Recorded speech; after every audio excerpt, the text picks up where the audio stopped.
어제 국민의힘 추경호 전 원내대표의 체포 동의안이 가결되었습니다. 추경호 전 원내대표에 대한 구속 여부가 이제 국민적 관심사로 떠올랐습니다. 만약 추경호 의원 구속이 결정되면 내란 우두머리 피고인 윤석열에 이어 국민의힘 주요 당직자였던 추경호 의원마저 구속되게 되어 국민의힘은 내란 정당이란 오명을 쓰게 되고 위헌정당 국민의힘 해산하라는 국민의 목소리가 높아질 것입니다.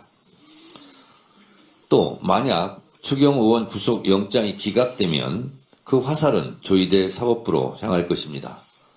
조희대 사법부를 이대로 지켜볼 수 없다며 내란 재판부 설치 등 사법개혁에 대한 요구가 봄을 터지듯 할 것입니다. 더불어민주당은 이 두 가지 상황에 다 철저하게 대비하겠습니다. 저는 여러 차례 추경호 전 원내대표의 계엄 해제, 표결 방해 의혹이 사실로 입증된다면 10번이고 100번이고 국민의힘은 위헌정당 해산감이라고 말해왔습니다. 실제 그런 일이 벌어지지 말란 법은 없습니다. 추경호 의원 체포 동의안이 어떤 결과가 나오든 사법개혁은 예산국회 직후 열리는 12월 임시국회에서 반드시 처리하겠습니다.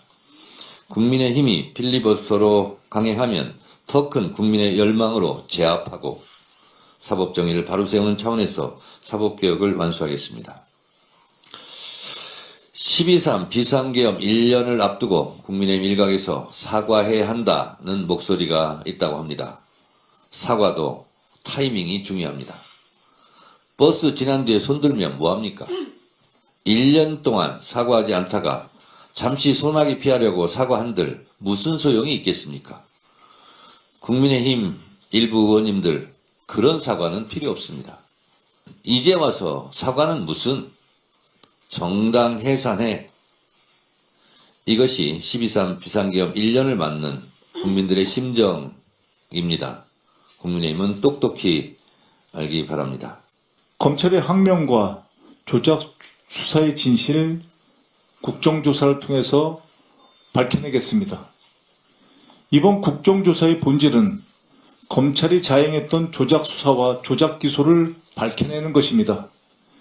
이에 더해서 검찰이 공직자의 신분을 망각하고 저지른 항명이 어떻게 일어나는지 확인하는 것입니다. 사실 김만배, 남욱 등에 대한 항소 포기는 국정조사감이 안 됩니다.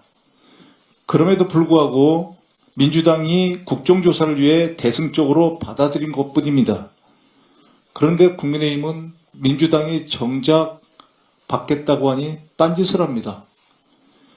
국민의힘이 주장하듯 항소 포기만 조사하려면 국회 선진화법 위반자인 나경원, 황교안 등에 대한 항소 포기도 함께 봐야 되는 것 아닙니까?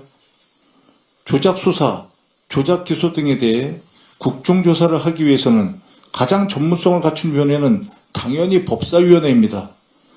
그 법사위원회에서 하자고 하니까 전제 조건을 겁니다.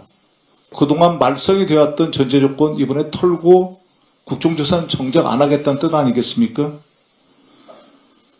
아마 국정조사에는 관심이 없고 또는 실질적으로 국정조사가 시행이 되면 그동안 검찰과 합작해온 행위가 드러날까 이 핑계 저 핑계 대면서 피하는 거 아닙니까? 조속한 답변을 기다리겠습니다. 일부 정치검사들에게 묻겠습니다. 김만배, 남욱 등에 대한 항소 포기 때는 벌떼처럼 일어나서 호들갑을 떨더니 나경원, 황교안 등 선진화법 위반자들에 대한 항소 포기 때는 왜 그 입 다물고 있습니까? 당신들의 문제가 무엇인지 이제는 좀 아시겠습니까? 노무현 정부 당시 검사와의 대화에서 거칠게 반응하고 떠들던 검사들, 그 이후 이명박 박근혜 정부에서 입 한 번 뻥끗 못했던 것 잘 알고 계십니까? 당신들의 행동은 기계가 아니라 특권 의식에 빠져서 세상 무서운 줄 모르고 건방을 떠는 것에 불과하다는 거 이제는 좀 깨닫기 바랍니다. 마치겠습니다.